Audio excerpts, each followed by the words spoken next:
Hello, in this video I'm going to be talking about a paper that I wrote that recently got published in the Cryptology ePrint archive.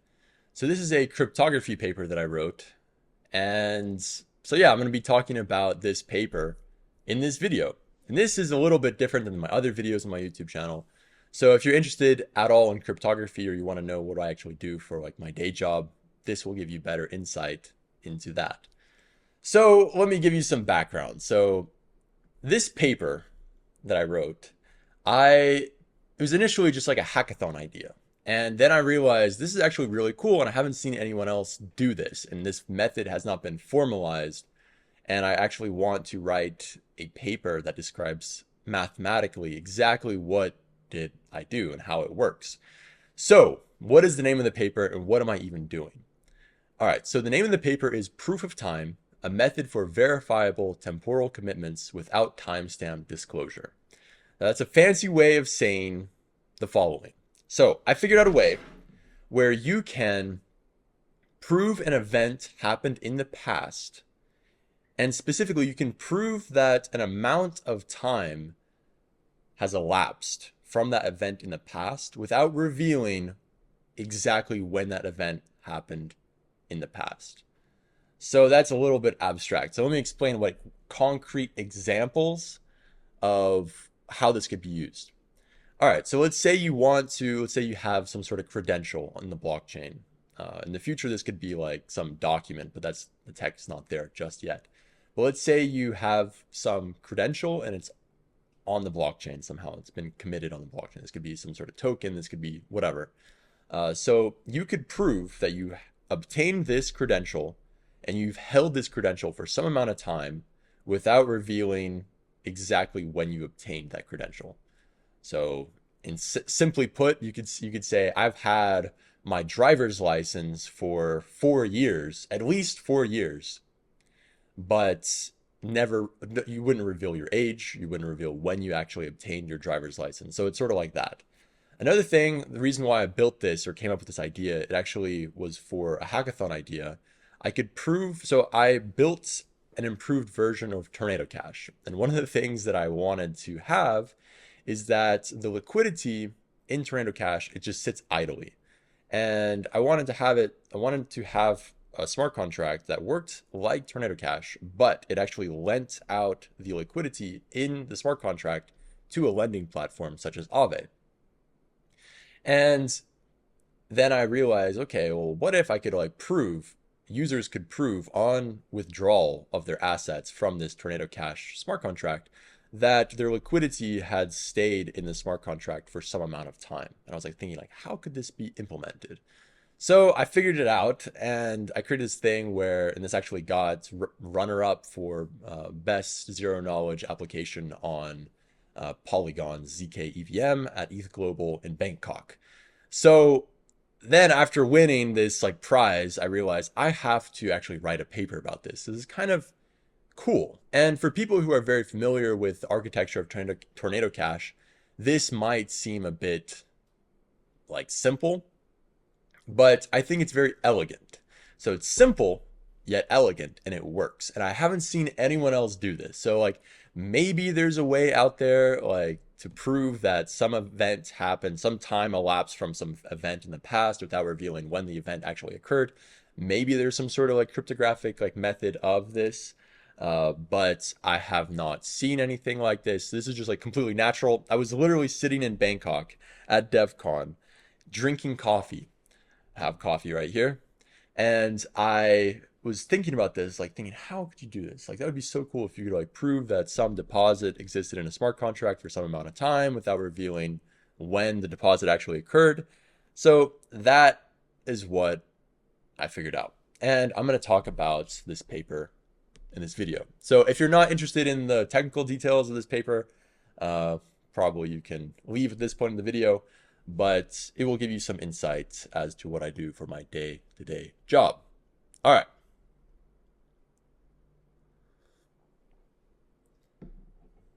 All right, so what is this paper?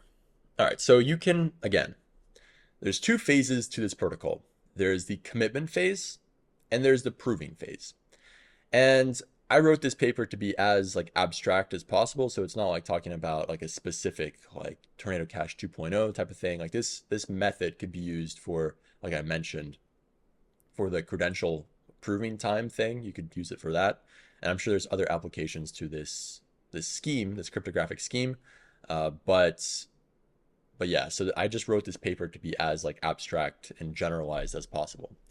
So there's two phases to this cryptographic protocol. There's the commitment phase and there's the proving phase. So the commitment phase is when you'd actually like make the deposit to the smart contract or obtain some credential. And what happens during the commitment phase is essentially you compute a hash. And in the commitment phase, there are three parameters, or there must be at least three parameters. There could be more. You could essentially, well, anyways, let me explain. What are these three parameters? The first parameter is a secret number. So secret number, a nullifier, which is also a number, and a Unix timestamp. And the secret and the nullifier, these are private inputs to the ZK circuit. The Unix timestamp is a public input. So this zero knowledge circuit, it will compute the hash of these three values: the secret, the nullifier, and the timestamp. And this hash, this circuit, the commitment circuit, actually verifies that these values were hashed correctly, and that these values are equal to, when you hash them, are equal to some hash. That's all the commitment circuit does. There are probably ways where you could get rid of the commitment circuit and not have it in this scheme, and where you just have the hash of the secret and the nullifier, and then on chain you could hash the timestamp. Maybe that is sufficient security. I'm not sure. I need to think about that. But to be like super safe, I think that the commitment circuit is essential for this. Okay, so what happens? So essentially, the circuit verifies the following. It verifies that some hash is equal to the hash of secret nullifier, and these are private inputs, with a public input timestamp. And then you take this proof and you give it to the smart contract, which is on chain. And the smart contract looks and it's thinking, okay, we're first going to check, is this proof valid? So it's going to check the proof. Is it valid? Okay, great. Then it's going to check that this public input, the timestamp, is the timestamp greater than or equal to the current Unix timestamp in the smart contract. So what does this mean? So essentially, I'm making a future commitment. So I am committing to something, but the timestamp of this proof that was used in the circuit needs to be greater than the current Unix timestamp in the smart contract. And the reason why is because that's the only way to like prove that the elapsed time has actually happened. Because if you could commit certain like hashes that would be less than the current timestamp, then there would be no way to prove that some elapsed time had occurred. Okay, so this is what the smart contract does. It checks, is this proof valid? The hash, is the hash equal to, if you hash these three things, secret, nullifier, and timestamp, and you give it some hash, is this hash actually the hash of these three values? If valid, great. Then we go to the next step. We check that the current timestamp in the smart contract is less than the timestamp that was used in the commitment proof generation. And if so, then what do? We add this hash as a leaf into the incremental Merkle tree, which is stored on chain. So that's essentially what happens. So, and why am I using like an incremental Merkle tree as opposed to some other type of Merkle tree? The reason why is because this is exactly what Tornado Cash does. Tornado Cash uses an incremental Merkle tree. And the reason why is because when you add a new leaf to this tree, there's less hashes that have to be done. So it's just an efficient Merkle tree. And every time you add a new hash, you don't have to like rehash the whole tree. So it's just efficient. So that's what essentially happens. So simply put, you have a hash, and you add this hash into the incremental Merkle tree, and that's pretty much it. So then that user that submitted this proof, once they want to prove that some amount of time happened, they're going to now start the proving phase. So we talked about the commitment phase, and now the proving phase. All right, so let's say you made some commitment in my credential thing. So let's say you obtained your driver's license, and now you wait because you have to prove that some amount of time like passed. And this amount of time can be anything that the developer wants. Like it could be a couple of minutes, it could be a few days, it could be a year. I mean, whatever amount of time is required for your protocol.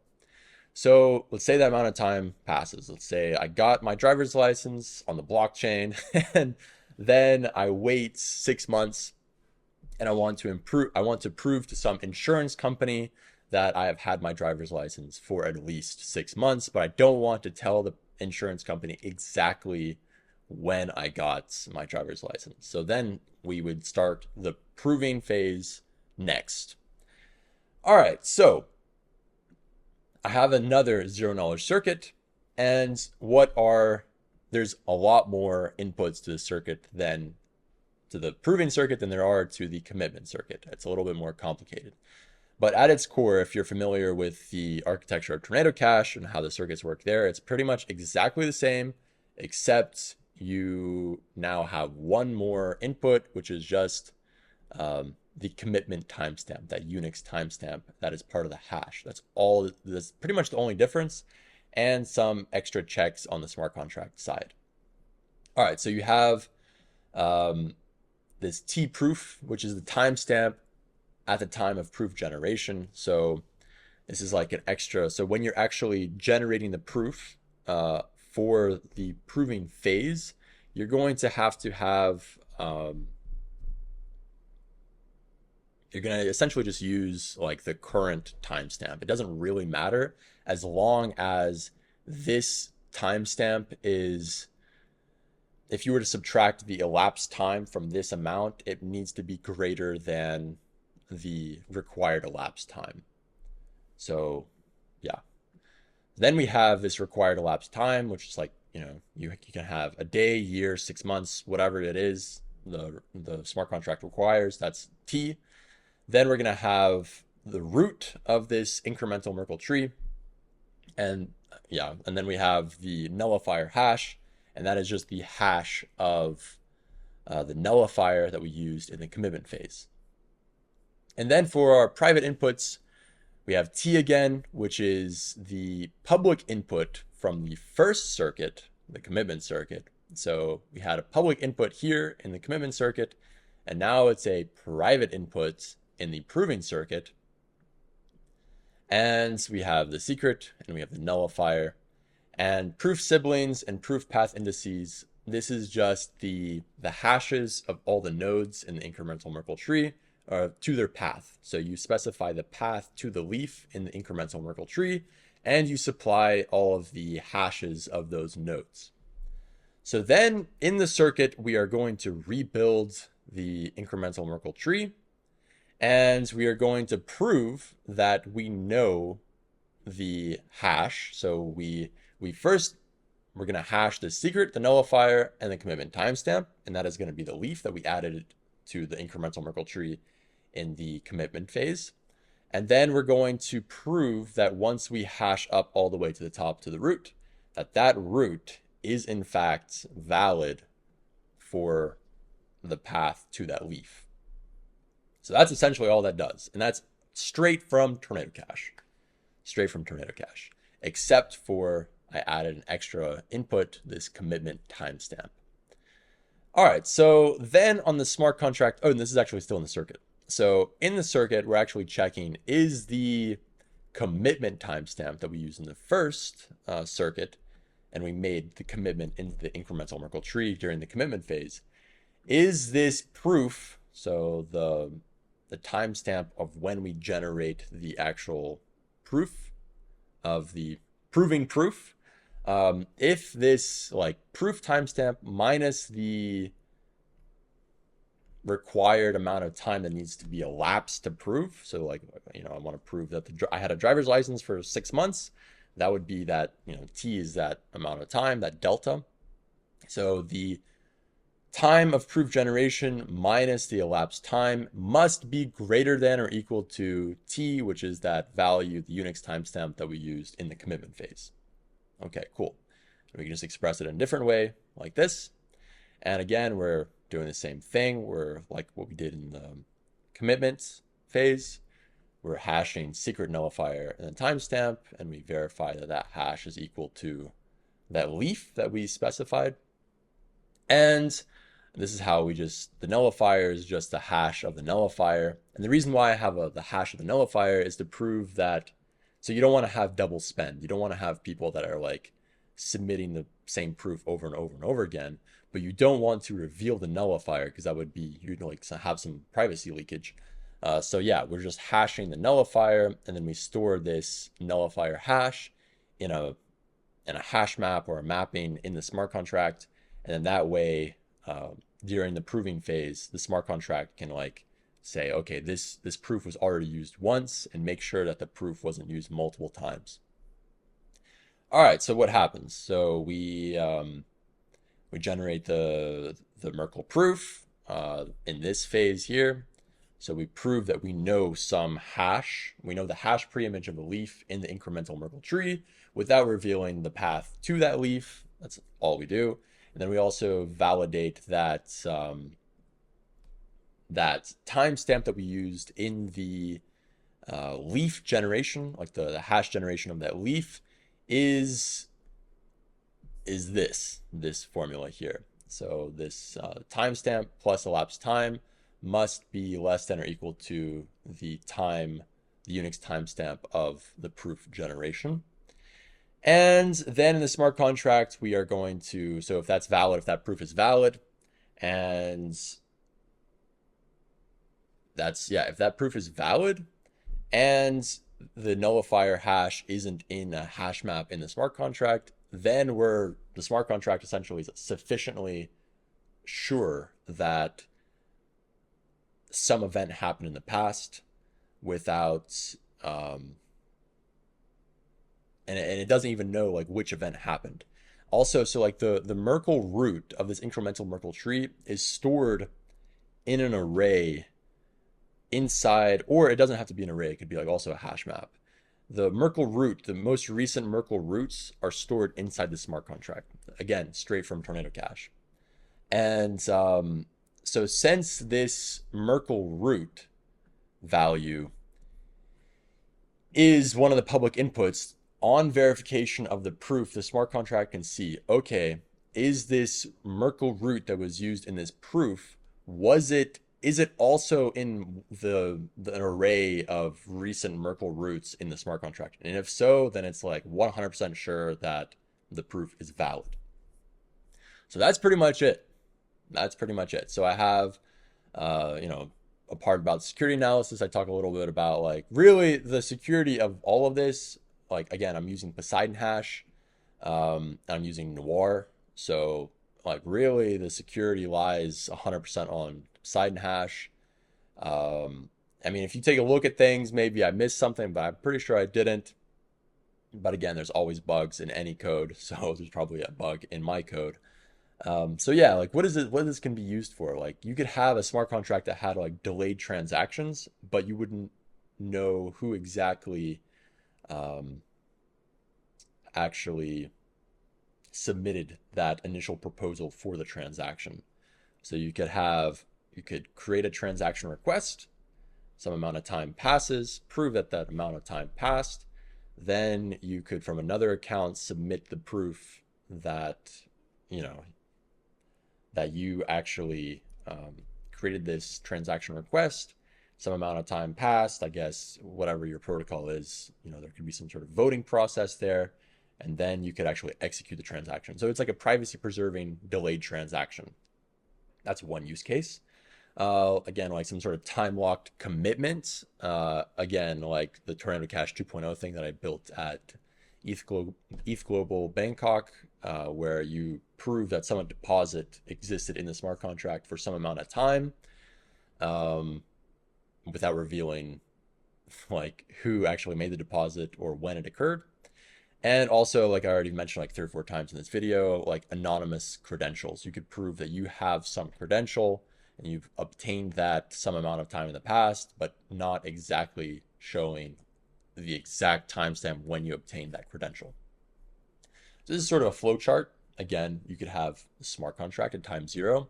Someone makes a deposit, and then some amount of time t passes.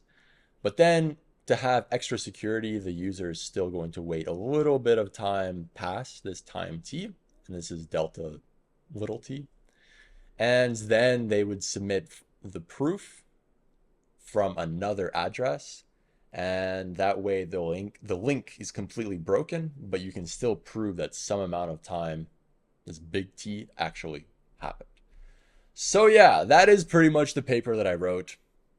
It was actually really crazy. I was sitting at DevCon, drinking coffee, had my notebook, and I'm like thinking, how could I do this? And it literally just came to me. It's like really kind of crazy. Like, I'm sure probably that someone has thought about this, but like maybe this specific method, I don't know if anyone else has thought about. So that is the paper that I wrote. I'm pretty proud of it, to be honest, because like this is the first like academic paper that I've actually written. Um, and it works. So I actually have like a link to the code. There's a few things that need to be fixed in this code. So I have like this repository that actually, you can try it out yourself. It's just like a demo of all this working. There's a few little things I need to fix, but I also have on my GitHub the thing that I built for ETH Global, this Tornado Cash 2.0 thing. Yeah, so this is like the actual working part of this thing. So yeah, but proof of time, this repository, it still needs a little bit of some work. So anyways, that is the paper that I wrote. I'm very proud of it. Check it out. Give me some feedback if you're a cryptographer, and let me know what you think, because I do need some feedback. This has not been peer reviewed. This is like a pre-published like version on Cryptology ePrint archive. So yeah, it's kind of crazy. I don't have any like formal backgrounds in cryptography, but I wrote a paper that was accepted to a journal. So if you like this video, thanks so much. Be sure to share it. Be sure to follow me on GitHub to stay up to date with the code that I write. And like this video and subscribe. And I'll see you in the next video. See ya.